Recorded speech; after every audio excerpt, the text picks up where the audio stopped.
Boa noite a todos, sejam bem-vindos. Sintam-se todos abraçados, acolhidos, aconchegados nessa casa de amor e de oração. Convido a todos para fechar os olhos do corpo físico, sentando confortavelmente na cadeira, elevando o pensamento, respirando fundo, acalmando o coração, preparando-se para receber as bênçãos vindas do alto. Pedimos nesse momento, meu Deus, que nos ilumine, nos proteja, nos abençoe, que possamos hoje receber as bênçãos de que tanto necessitamos e que saibamos também, Senhor, sempre ser gratos por tudo e por tanto que o Senhor sempre nos dá. Muito obrigada, Senhor, que assim seja. Assim seja. Meus queridos amigos, antes de iniciar o nosso assunto da noite, eu tenho 2 recadinhos. Primeiro, que na próxima quarta-feira, que é dia 2 de novembro, que é feriado, nós teremos doutrinária normalmente. E o segundo recadinho é mais um pedido. Nós temos sempre aqui uma caixa de coleta e a gente pede que quem quiser, na medida do possível, possam trazer doações para que a gente leve para famílias carentes. Porém, hoje nós temos um pedido muito especial. Chegou até nós uma senhora que o marido sofreu um acidente, ele ficou tetraplégico e ela está com 2 crianças para dar conta e está necessitando de tudo e mais um pouco. Então a gente pede, na medida do possível, do coração de cada um, que queiram auxiliar essa pessoa. Pode estar falando com qualquer um dos trabalhadores da casa, ajudando com leite, Nescau, comidinha de criança para lanchinho de criança, enfim, o que cada um achar que está de acordo, achar que pode fazer essa doação, a gente agradece muito. Lembrando sempre, meus queridos, que a nossa dor sempre é amenizada ao passo que amenizamos a dor do nosso próximo, tá bom? Desde já eu agradeço muito de todo o coração. E nós vamos iniciar então a nossa reflexão da noite com uma mensagem ditada por Emmanuel a Chico Xavier, que diz assim: ante a cólera. Justo figuremos a cólera, titulando-a com algumas definições como sejam: força descontrolada, precipitação em doença, acesso de loucura, queda em desequilíbrio, tomada para a obsessão, impulso à desencarnação prematura, perigo de criminalidade, introdução à culpa, descida ao remorso, explosão de orgulho, tempestade magnética, fogo mental, pancadaria vibratória, desagregação de energias, perda de tempo. Indubitavelmente todos nós, as criaturas encarnadas e desencarnadas em evolução na Terra, estamos ainda sujeitos a essa calamidade do mundo íntimo, razão pela qual, toda vez em que nos sintamos ameaçados por irritação ou azedume, é prudente nos recolhamos a recanto pacífico, a fim de refletir nas necessidades do próximo e lavar os pensamentos nas fontes da oração. Muito bem, meus irmãos, o tema de hoje está contido no capítulo 9 do Evangelho segundo o Espiritismo, e é a cólera. O capítulo 9, ele é bem-aventurados os brandos e pacíficos. Jesus, ele ensinou através de parábolas sempre.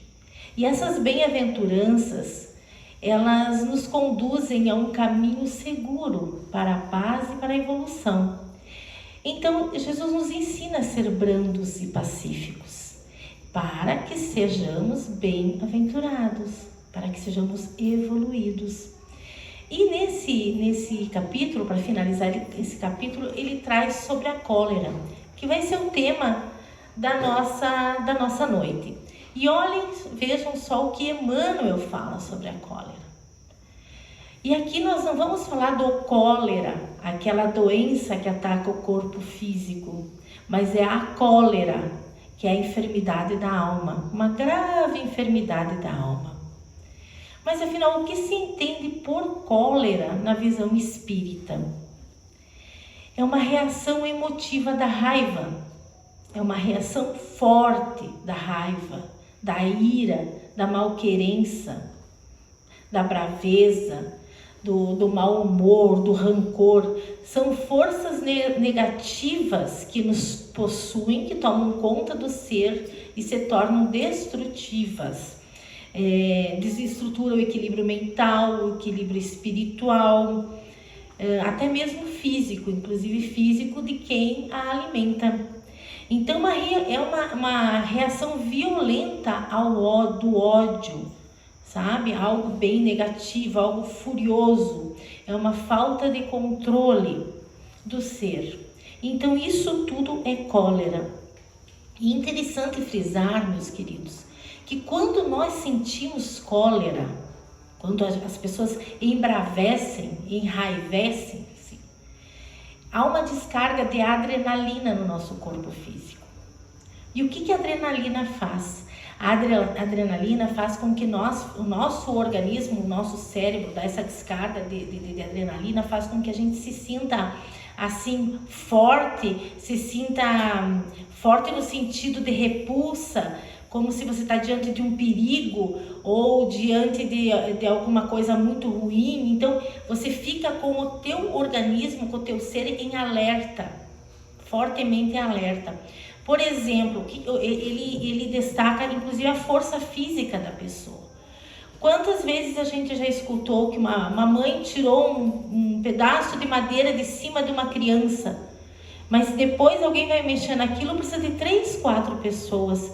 Como essa mãe tirou forças para mexer nessa madeira? Foi a adrenalina gerada pelo susto, pelo medo, pelo aquele temor de que acontecesse alguma coisa com seu filho. Então, há uma mexida forte no nosso sistema, no nosso organismo. E isso vem lá de trás do homem velho, do tempo das cavernas. Isso já está guardado em nós, lá dentro profundamente. E quando a gente fica encolerizado, esse nosso homem velho, esse animal, digamos que está lá guardado dentro de nós, ele vem à tona. E muitas vezes tomamos atitudes que nós mesmos nos desconhecemos. Então, é algo que está ligado ainda com os nossos instintos. E o que o nosso evangelho, o nosso manual, o nosso manualzinho aqui, diz sobre esse assunto? Vamos lá. Ele diz assim: a cólera, o orgulho vos induz a julgar-vos mais do que sois, a não suportardes uma comparação que vos possa rebaixar, a vos considerardes, ao contrário, tão acima dos vossos irmãos, quer em espírito, quer em posição social, quer mesmo em vantagens pessoais, que o menor paralelo vos irrita e aborrece. Que sucede então? Entregai-vos à cólera. Pesquisai a origem desses acessos de demência passageira que vos assemelham ao bruto, fazendo-vos perder o sangue frio e a razão. Pesquisai e quase sempre depareis com o orgulho ferido. O orgulho.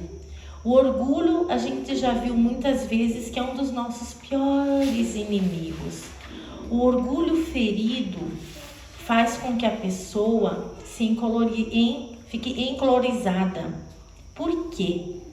Porque quando começam a te comparar com o outro, a gente já não gosta. Você não quer ser menos, você não quer saber menos, a gente sempre quer saber mais que o outro, porque muitas vezes quando a gente está tomado de orgulho, a gente se sente sempre melhor do que o outro, que as coisas que eu faço são mais perfeitas do que o outro, tudo que eu faço é melhor. E quando a gente percebe que não é assim, e não somos melhores do que ninguém, muitas pessoas não aguentam esse tranco e ficam muito enraivecidas. Então, o orgulho leva, está no Evangelho, a crer que somos mais do que somos de verdade. Sabe, o orgulho ele é um mau conselheiro. O orgulho ele nos afasta dos bons sentimentos. Aquele orgulho exacerbado, ele é doentio muitas vezes. Então, de acordo com os pressupostos espíritas, Deus nos fez a todos simples e ignorantes. Ele não fez um melhor do que o outro. Nós fomos feitos todos da igual forma e colocados na vida para que trilhássemos o nosso caminho. E nós, por nossa conta, é que nos agarramos ao orgulho. Deus nos fez todos iguais. Não há ninguém aqui que é melhor do que o outro. Pode ser, e evidentemente, cada um tem características. Um é melhor de uma coisa, outro é melhor do que o outro, mas está tudo bem. Que bom que temos diversos dons, porque precisamos de todos. Mas nós temos o problema do orgulho. A gente vira e mexe, anda um pouco, para e se debate com orgulho. E ainda no Evangelho, mais à frente, nós vamos estudar aqui uma passagem trazida por Hahnemann. Hahnemann, para terem uma ideia, foi um alemão. Ele foi o pai, digamos assim, foi um médico, pai da homeopatia, para ver o grau de inteligência. Quando ele viveu na Terra, ele foi um médico, ele estudou. Samuel Hahnemann, se eu não me engano, ele nasceu na Alemanha, mas ele desencarnou em Paris. E ele traz o seguinte mensagem, está aqui escrito, ó: o homem pensa não poder reformar a sua própria natureza. Por isso, ele não teria obrigação de corrigir seus defeitos, dos quais ele se compraz voluntariamente, o que para serem eliminados exigiriam muita perseverança. É assim, por exemplo, que o homem com tendência à cólera quase sempre se desculpa por seu temperamento. Em vez de se recolher à sua culpa, ele transfere a falha para seu organismo, acusando dessa forma a Deus pelos seus próprios defeitos. Então, quando alguém muito orgulhoso, ele se defronta com um problema que está nele, ele diz: eu nasci assim, Deus me fez assim e pronto, nasci assim, vou morrer assim. Simples. Então, ele não toma para si aquela responsabilidade de reformar-se, de refazer-se, de melhorar as suas escolhas e coloca a culpa disso em Deus, que o fez assim. Mas não, a gente já viu que Deus nos fez todos iguais, todos simples e ignorantes. Então, nós encontramos milhares de criaturas por ignorarem a sua natureza espiritual, que afirmam que isso faz parte da vida, que pensam e agem diante das circunstâncias como se não pudessem ser mudadas. Porque para mudar precisa de esforço. Para mudar precisa de trabalho, precisa querer. E aí? E aí?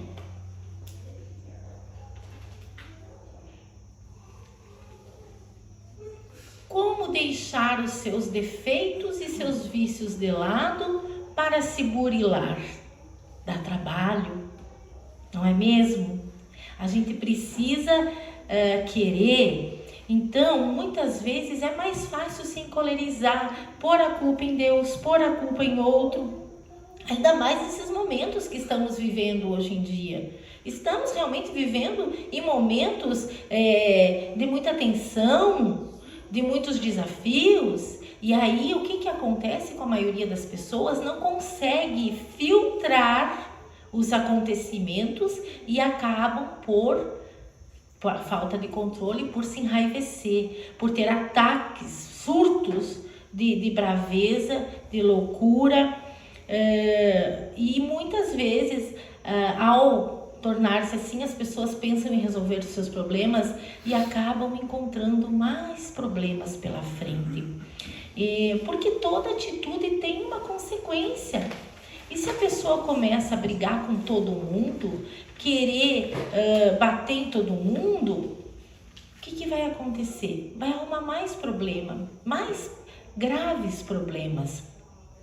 Porque um ato mal pensado, num momento de cólera, hoje, ele pode trazer consequências nefastas por muitos dias, por muitos meses e até mesmo por muitos anos. Então, uma coisinha que era desse tamanho, que seria fácil de resolver, se a pessoa senta com tranquilidade, com dedicação para ser resolvida, o que acontece? A pessoa vai lá, esbraveja, grita, briga, faz um escândalo e o que acontece? Além de talvez não resolver o pequeno problema, o aumenta exponencialmente. E isso é muito grave. A pessoa muitas vezes esquece a educação, esquece o respeito, esquece os bons costumes e passa por cima de tudo isso, achando ou percebendo-se como se fosse um trator que vai fazer um destoque. E não é assim que funciona a vida, meus queridos irmãos. Deus nos ensinou aqui no Evangelho sobre a pacificação, sobre a brandura. E é esse caminho que é o mais acertado. A cólera em si, nos diz Hahnemann, nos instrui, é uma consequência do orgulho que se encontra misturado a todas as suas imperfeições e raciocinando ainda junto com Emmanuel. Emmanuel diz, a cólera é também semelhante a um raio fulminatório que ninguém sabe onde irá cair. Quando você joga essa cólera, você não sabe onde ela vai cair. Você não sabe aonde pode estar ferindo, quais pessoas você pode estar ferindo, quais sentimentos dessas pessoas você pode estar atacando. Então, por isso, naquele momento que nós recebemos, seja uma desconsideração, seja uma ironia, olhares agressivos, né, nos levando de repente a sentimento de cólera, que nós possamos verificar o que realmente está em jogo. Se vale a pena eu introduzir esse sentimento em mim e me desarmonizar, ou simplesmente eu me elevar e ignorar isso. Porque é aquela história do presente, né? Eu vou te dar um presente cheio de coisa ruim, você pode abrir e se sujar com tudo aquilo, ou simplesmente você me devolve o presente e não abre e fica igualzinho estava. Não se suja com as minhas más energias. Então, nós temos que ter o quê? Conhecimento, disciplina e, acima de tudo, muito amor para conseguir tomar essa atitude mais elevada, mais centrada, que nem sempre é fácil. É preciso querer.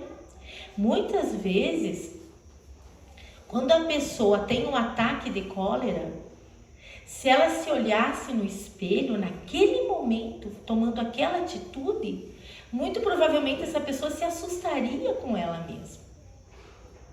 Ou se envergonharia, ou se acharia ridícula, porque é uma atitude muito de baixo teor, de baixa frequência.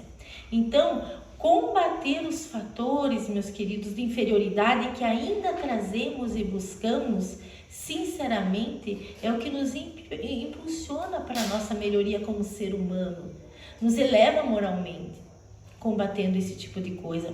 Quantas vezes, né, dentro do nosso lar, do nosso local de trabalho, acontece alguma briga, alguma coisa, e aí fica todo mundo meio constrangido, meio chateado, meio acabrunhado, até o negócio engrenar de novo, é difícil, né? Fica um clima pesado, mais difícil para trabalhar, para conviver, enfim. Ainda, um ser encolerizado, vamos supor que pode atirar coisas, quebrar coisas dentro de casa, né? Pegar esse vaso e tirar longe esse vaso.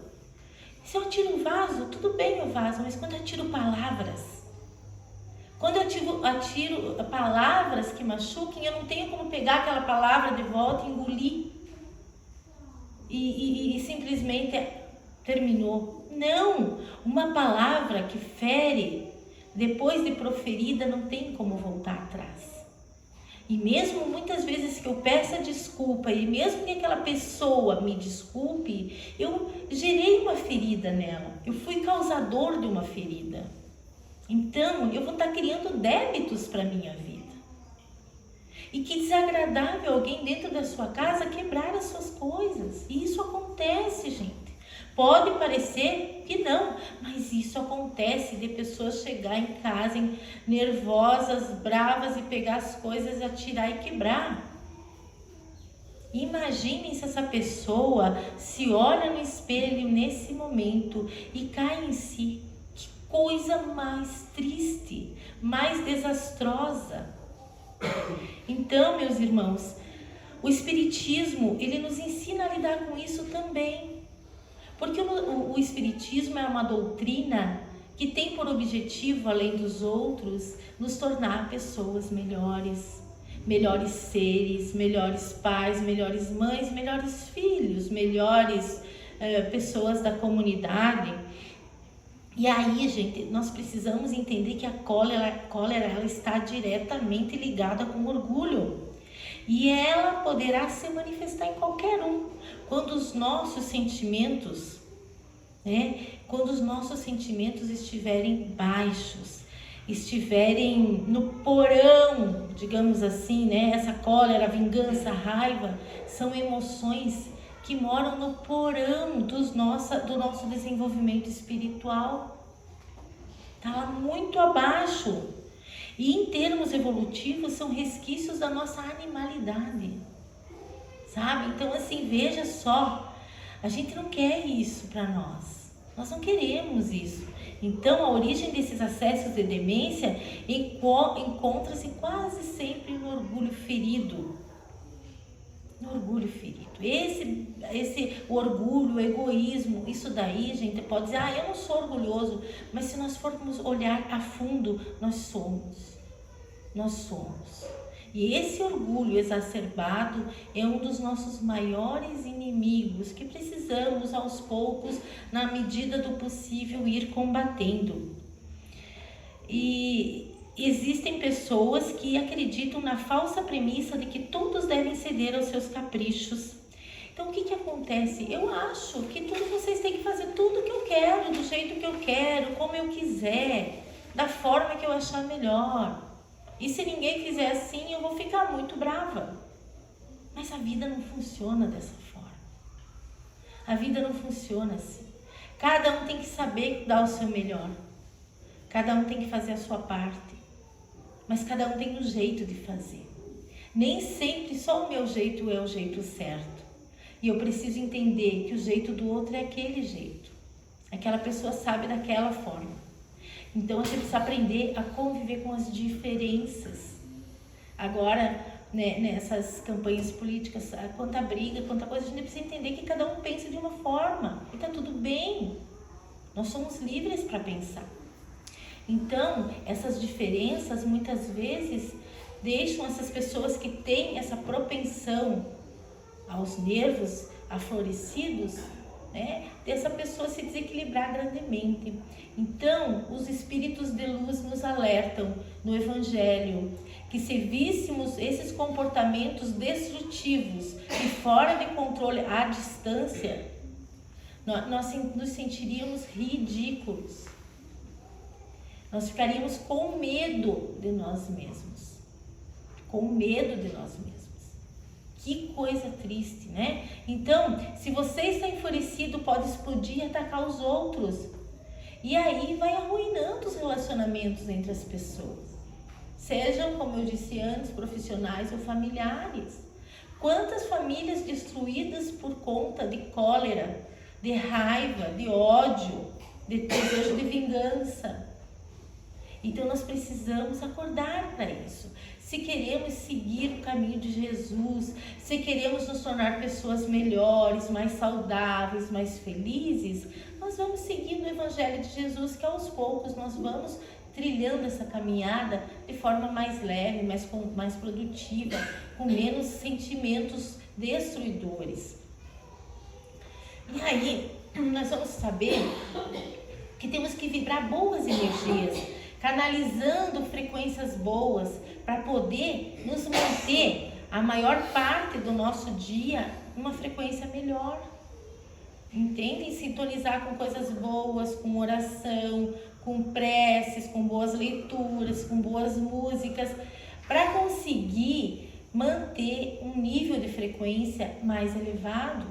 Evidentemente que não vai ser o dia inteiro que nós vamos estar aqui, nós vamos assim, estamos na Terra, ok? Somos seres humanos encarnados na Terra e tá tudo certo, só que a gente não pode deixar cair muito, porque daí para levantar é bem mais difícil. E é muito difícil conviver com pessoas assim, é muito difícil. Então que não sejamos nós essas pessoas. Porque nós somos responsáveis pelas nossas plantações. Então que não sejamos nós, que possamos servir de exemplo para os outros, para os demais. E na sequência ainda, nós podemos afirmar que a casa espírita é um lugar que pode nos ajudar com os diversos recursos que tem, como o estudo, os passes, a conversa fraterna, as palestrinhas. Então, isso aqui nos auxilia muito, esse clima é favorável para conseguir melhorar nossa frequência. Então, por isso que nós convidamos todos sempre a nos darmos as mãos, a que nos sentirmos todos aprendizes, porque o somos, para que nós nos fortaleçamos uns com os outros. Com a história do outro, eu vou me fortalecendo, eu vou aprendendo, eu vou crescendo. E essa é a ideia. E aí nós vamos bater numa tecla que a gente sempre bate, que é da humildade. Porque o que vence o orgulho é a humildade. Então que possamos ter humildade para nos reconhecer como... reconhecer como é que é a forma que a gente está acostumado a agir e perceber se está legal, se não está, que função, que emoção que eu estou lidando. Porque muitas vezes nessas situações a gente vai muito mais pela emoção do que pela razão. Porque se a gente para um minutinho para pensar, a gente já não faz aquilo, não toma aquela atitude tão desastrosa, sei lá, tão assim, né? Você já respira, já se acalma, já pensa, para e conversa. Então que a gente tenha humildade para nos perceber quando estamos ficando encolerizados, quando estamos caindo e baixando a nossa frequência, para que nós possamos ter humildade e dizer, peraí, eu não estou sendo legal. Eu não estou sendo legal, eu posso ser melhor do que isso. Eu não quero isso para mim. Eu não quero isso para mim, eu não quero ser uma pessoa azeda, amarga, malvada. Alguém quer isso para si? Então, o que nós queremos para nós? Nós queremos ser uma pessoa boa, uma pessoa... E humildade aqui não significa que você vai ser um tapete para os outros passar por cima. Não é isso, gente. Não é essa a ideia. Humildade é ter nobreza de coração. É isso que é ser humilde. É não querer ser melhor do que o outro, se achar, aquele tal de se achar melhor do que o outro, porque você tem de repente uma roupa melhor, você é melhor que o outro. De forma alguma. Isso daqui são pedaços de pano. Não muda nada. O que importa é o dentro. É isso que tem valor.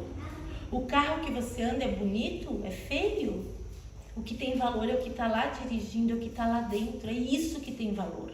Porque o carro pode quebrar, pode estragar, a roupa pode rasgar. E o que fica é o conteúdo.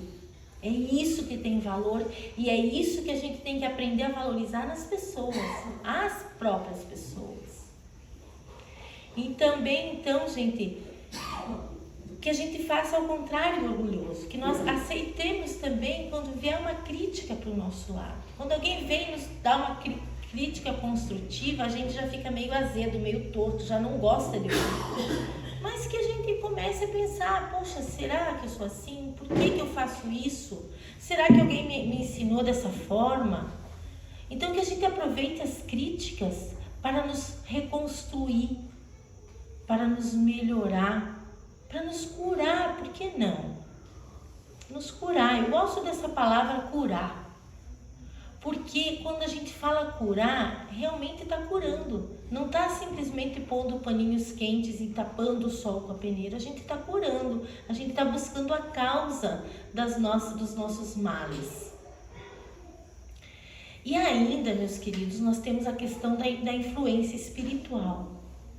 Porque vocês imaginem uma pessoa que chega em casa e derruba a casa e faz e grita e acontece, que tipo de companhia espiritual que essa pessoa está? Com que tipo de companhia vocês imaginam que essa pessoa está?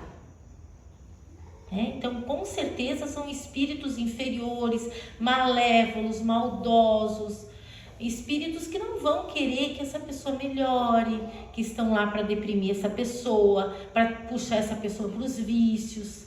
Ao passo que uma pessoa que ora, que faz preces, né, que procura melhorar sua conduta, que procura, né, ter essa humildade de ver que não está legal, que pode fazer melhor, essa pessoa, com certeza, sua influência espiritual, sua companhia espiritual vai ser melhorada. Vai estar atraindo para si bons espíritos.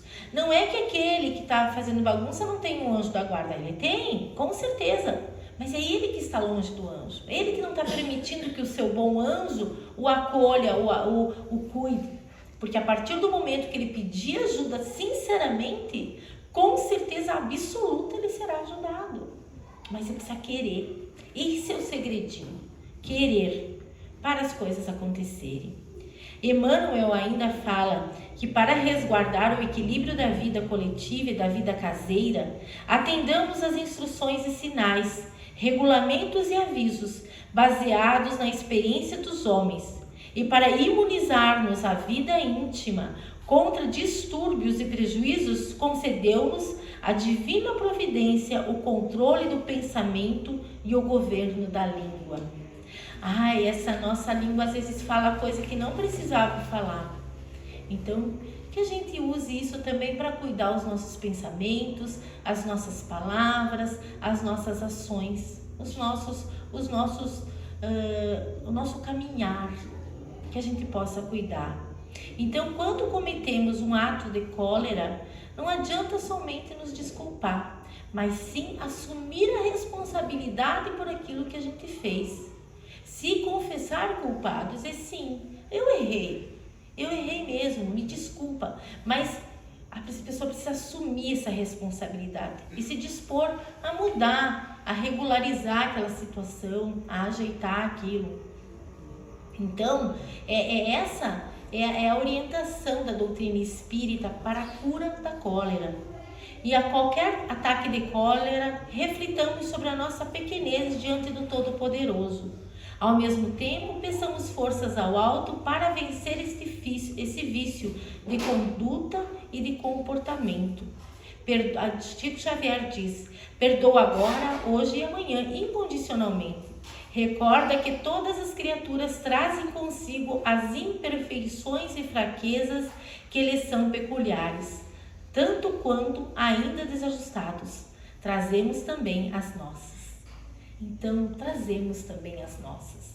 Não podemos apontar para o outro sem que a gente também seja apontado, porque todos nós temos ainda as nossas imperfeições. E essa era a mensagem de hoje, meus queridos, sobre a cólera. E que possamos nós ficar longe desse sentimento tão destruidor do nosso corpo físico. Porque quando a gente fica muito nervoso, como eu disse antes, a adrenalina toma conta. E pode dar um infarto, pode dar um ataque do coração, pode dar um monte de coisa quando muitas vezes isso acontece.